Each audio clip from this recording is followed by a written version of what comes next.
Adesanya said Pereira is the most overhyped fighter ever.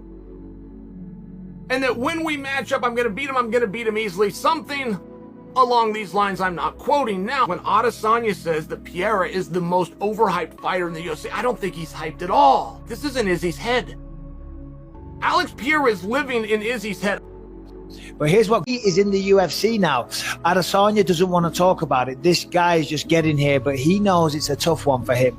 No one gives Adesanya more trouble at 185. I'm not saying he's going to win. It's another fight, another time, another style. But Adesanya must be praying, for the love of God, put someone like Phil Davis for this guy. If he hits your right rib and the left rib hurts, Adesanya, he hits your right rib and the left rib hurts, talking about his power. Adesanya is no match for him. First of all, he's coming in shit scared. Pereira knocked him out with 10-ounce gloves on, with 4-ounce gloves on his hands now, and Adesanya doesn't have that kind of knockout power either.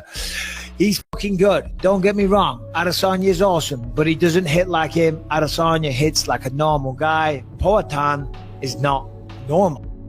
I don't know if he's going to take that fight that easy, you know. I think he's going to have a conversation with Dana White trying to get away from that fight, you know, because when you lose to a guy 2 times and you know how dangerous he is, how hard he's hit, and Adesanya best 2 times, so it's going to be tough for him to fight Alex.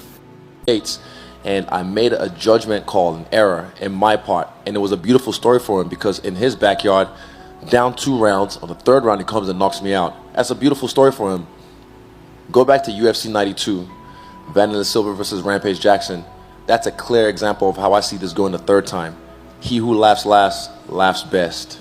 And I'm going to have the last laugh. Glover has been training with Alex Pereira. And so they've been enhancing each other's skill set. Glover is a fantastic grappler, great wrestler, great black belt in Brazilian Jiu-Jitsu, and also a very good striker. But Alex Pereira is literally the scariest striker on earth. Yeah. So the two of them together, it's really greatly enhanced Glover's abilities and also greatly enhanced Alex. So the two of them together, now competing in the UFC, it's a big deal. And then Alex is the same size as him, too. Yeah. Because even though he fights at 185, he also held the Glory 205-pound title and was knocking people out at light heavyweight as well. He was the only 2-division champion over there. It's the wins over Izzy in kickboxing that gives him this sense of invincibility, because he's watching a guy that he knocked out run roughshod over the division, become a megastar, and make tons and tons of money. So ultimately, he's trying to find the shortest path to trying to get to where he feels like he belongs. So hats off to him to that. But come on, man, let's be a little bit more realistic in the way that we're approaching our journey through the UFC's rankings, because if he gets in front of one of these guys that just wrestles him over and over, one that actually can wrestle, he might really struggle. The UFC are brilliant at what they do. They're brilliant at marketing. They've seen a story there and pushed this guy like to a position that he, like, who's going to argue with me that he doesn't deserve? How can like, it's ridiculous that he's been put in a position to basically go for the title. Deserving it, deserve this. He doesn't deserve to have all these money, all this accolades and whatnot. I'm like, fuck you, I earned this shit. I don't think he's earned it, to be honest. I like it though. I like the tailor-made matchups because it makes a bigger story. And guess what? A bigger paycheck for myself when we fight. So yeah, deserve? Nah, I don't know. Earned? Definitely not. But he's here, and I like it, and I want it. I mean, that's crazy, but and also, as much as a purist like me thinks that's crazy, I also understand how the UFC machine works, and they see a marketable fight there, and they're doing what they need to do. They need to get Pereira to Israel as fast as they can, because obviously Pereira has a lot of vulnerabilities, and if they wait too long, those vulnerabilities will get exposed, and then there's no fight. So you've got to push him towards Israel as fast as you can before any of those vulnerabilities are exposed.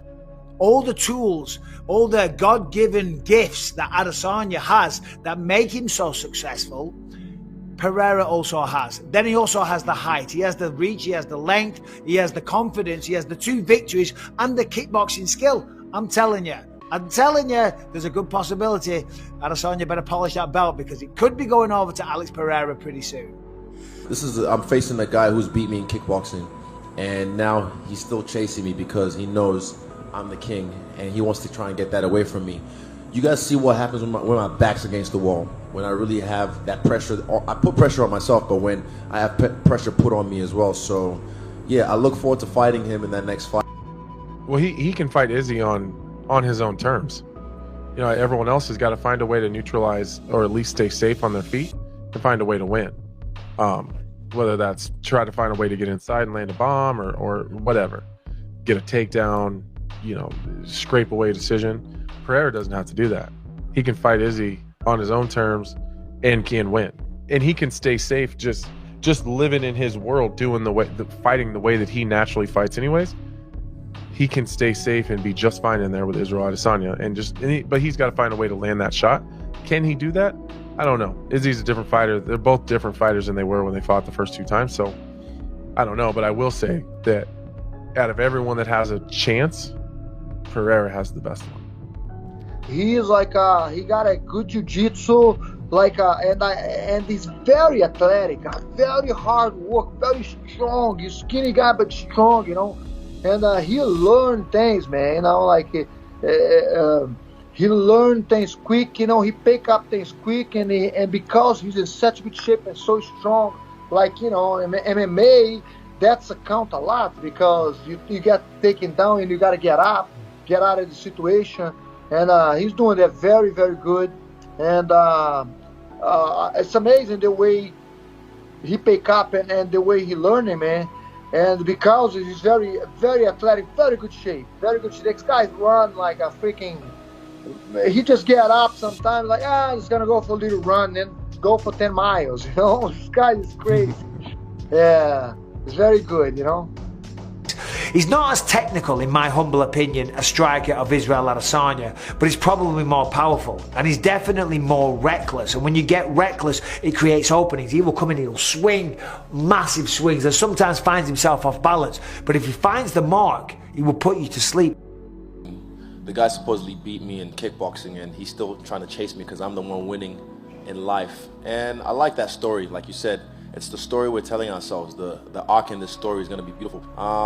They said, you know, I said Jiri, you know, light heavyweight champ, 3 fights in the UFC, but an extensive record in MMA. This guy's only had like, I think, 4 or 5 fights, something crazy. So, you know what they're doing. But I like this because I get to take him out early before he's going to get good, but not right now. Izzy's a better kickboxer than Pereira, right. But Pereira seems a little nastier. He seems to have a little bit more power. He's a little sloppier as well, but I understand why he's going to get the next title shot. Oh man, it'll be a hell of a fight. Pereira's a hell of a fighter. He's one of the best in the world at what he does. He's got a lot of vulnerabilities, but he has something that not many fighters have, and he has that ability to turn your lights off in the blink of an eye, and it's a rare gift. But my man's had 100 fights, and he's dealt with that. He's dealt with people like that, you know, so many times, and